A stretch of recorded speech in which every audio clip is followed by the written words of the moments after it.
Bill Simmons doubled down on his Ringer podcast with the following statement. He says, I think they dove in.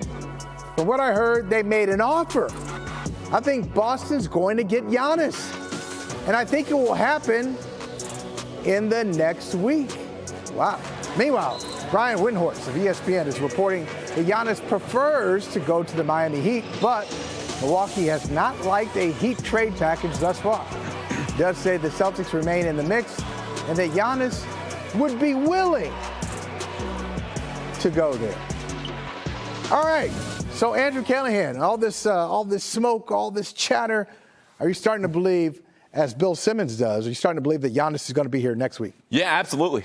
Look, absolutely, there are a couple things here that I think we have to consider. Number one, the Miami Heat have been in this not for weeks, but for months. So imagine someone offering you something for dinner to sit over here and you go, okay, what else is on the menu? And you let that sit there not for seconds and minutes, but weeks and months. You're not taking that offer. Look, that offer, that package the Heat are offering wasn't good enough for Dame Lillard. Certainly not good enough a couple of years ago now for Giannis Antetokounmpo. The second thing is, look, if the Celtics really insist on a shakeup, what better package could they get for Jaylen Brown right now? It's not going to top Giannis Antetokounmpo. So the time is good for them. It's a better offer than what the Bucks are getting from the Heat, which is the only other front runner here. And I think ultimately they're just waiting on a third team. Where are the picks going to go? Is it from Portland? Is it Houston? Is it the Clippers perhaps involved at number 5? It's really a matter of the details. I think the teams and the biggest players are all in place. Okay, look, I think obviously the trade conversation is real. Some of the people involved are some of the most plugged-in people in the NBA. I mean, Bill Simmons knows a lot of people, got great contacts with the Celtics and around the league. Same thing, obviously, with Brian Windhorst. So I think the trade talk, Callahan, is real. I got so many questions about Giannis and his place on the Celtics. There's some risk involved, not just minimal risk. There's some major risk. One, Giannis missed a lot of time last year. I think he only played, 36, 37 games for the Milwaukee Bucks last year, or he missed 36, whatever it was. We didn't play that much. The other thing is, he has always been the focal point of a team. He has been the face of the franchise. Coming to Boston, sharing the stage with Jason Tatum, how is he going to be able to handle that? How is he going to handle the scrutiny of Boston? Where does he fit in on the Celtics? It's not one of those things where you hear that name, like some big names you hear and go, obviously. The Celtics had a chance to get Jokic. I'd be like, yeah, to get Jokic. They had a chance to get SGA. Oh, of course, SGA. Giannis, I don't see how it fits. I just don't see how it fits. Really? Yeah, really. I mean, based on what I said, like, are you saying that Giannis is going to be your secondary option?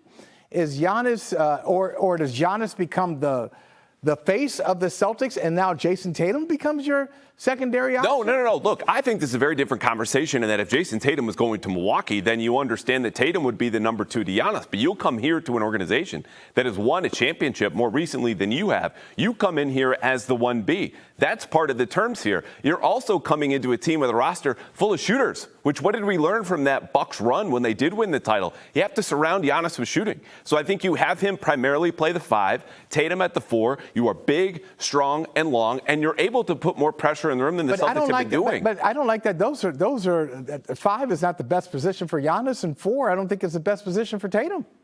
So you got these 2 stars, but you got them. And I wouldn't say playing out of position, but not really leaning into their strengths. But anyway, who should we believe? Another NBA insider, Mark Stein, says he agrees with Bill Simmons and his side of things. Listen. Boston talk, it has gotten louder and louder and louder. And really, since the end of May, this has been out there. You know, Bill was the first one to talk about Boston as a place that interests Giannis. And based on everything I've heard for the last 2-3 weeks, I think that was dead on, because it is believed strongly that Giannis wants to stay in the East, and he needs to win. When I talk to people, the expectation clearly is we're nearing a resolution. The draft is a week from Tuesday. Are we going to have an answer by a week from Tuesday? I hope so, Adam Modis. I hope so. All right, Gary Washburn is here of the Boston Globe. Wait, hold on. So, Can we get Mark Stein, speaking of dead on, just to stop turning like he's a kid taking his photo at school where I need my head up here, my knees over there, my back tilted like this. My man, the camera, Gary's got it. That's all right. Mark Stein, listen to Gary Washburn. No, it's all about the content. He's not into the aesthetics. He's all into the content. So, Washburn, do you think that Giannis is going to be a Celtic? I don't think he's going to be a Celtic. And that's just from what I'm hearing. I think the Celtics are gauging what it would take to get Giannis to Boston and trying to figure out whether they want to move Jaylen Brown. And if there's rumors that Jaylen has been moved and he hears that all summer, what kind of mentality will he have coming into next season, which is critical for this franchise.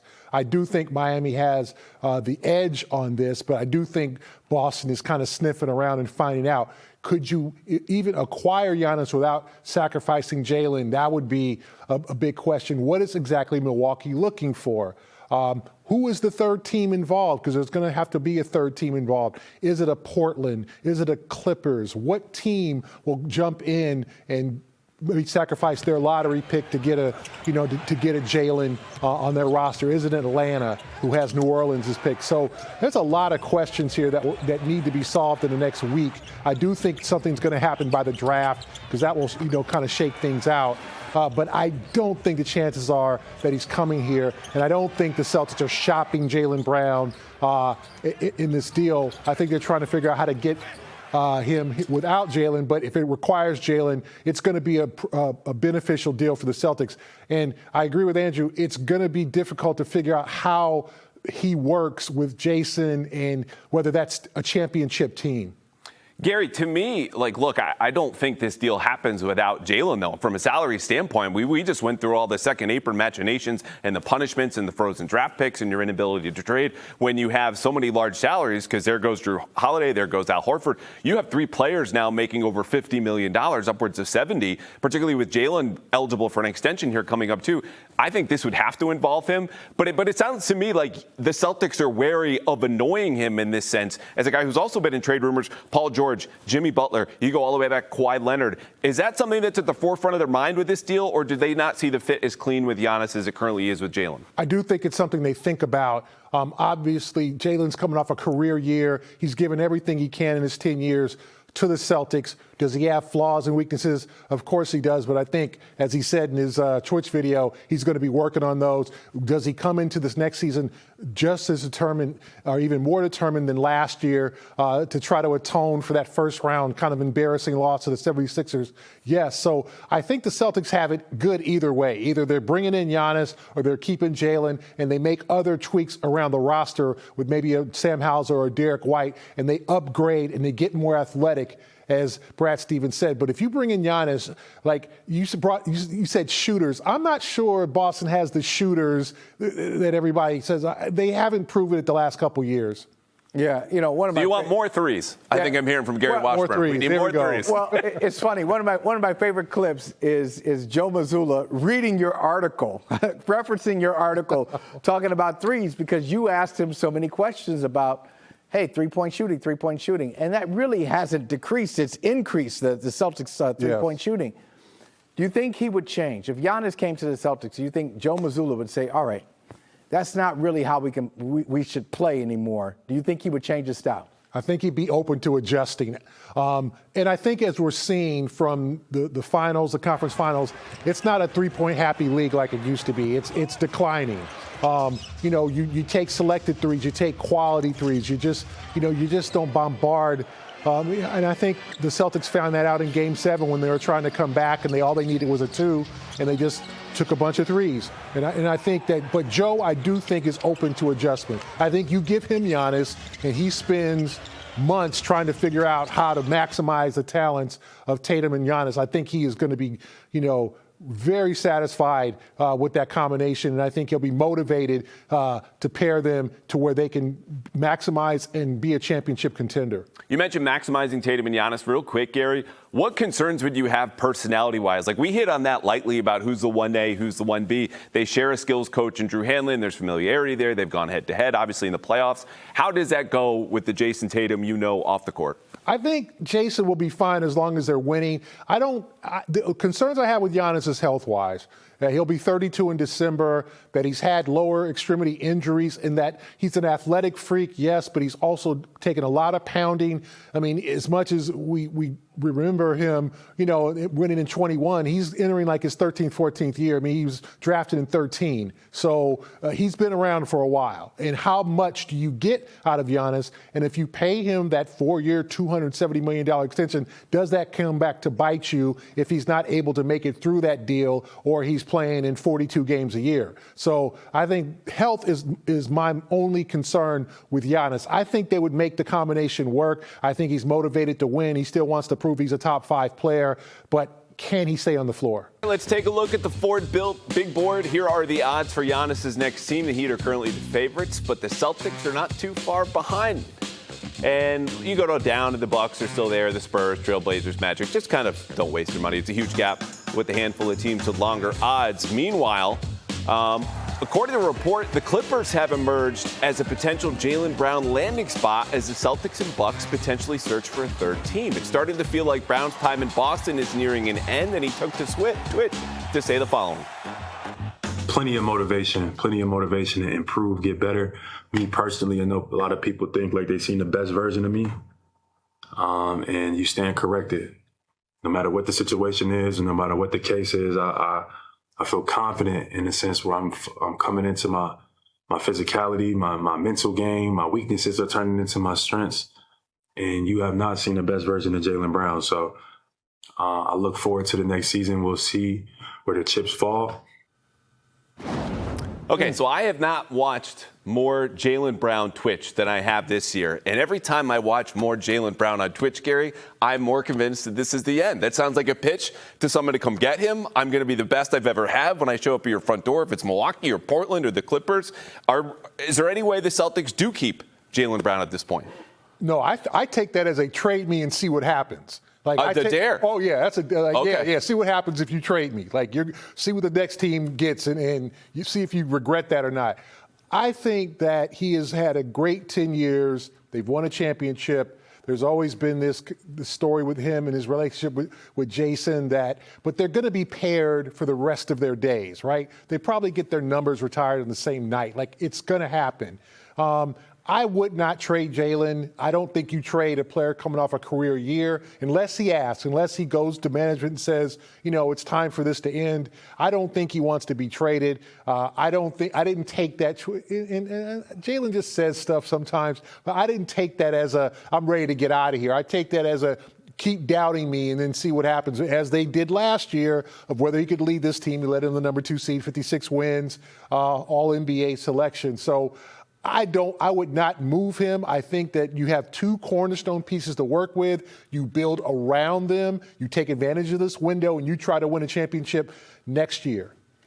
A couple things. One, in 10 years, he has never asked to be traded, as far as we know. As far as we know. He's never asked to be traded, yet his name continues to come up in trade conversations. One, what's going on, Gary? Why is that happening? And 2, we know Jaylen Brown's a very prideful guy. He's got a lot of belief in himself. Is this something where they keep doing this and he's going to be like, you know what? F this. Is it going to be a problem where his name continues to come up in the offseason year after year? I think he understands the league's a business and that eventually he might not retire. Paul Pierce didn't retire here, obviously Garnett.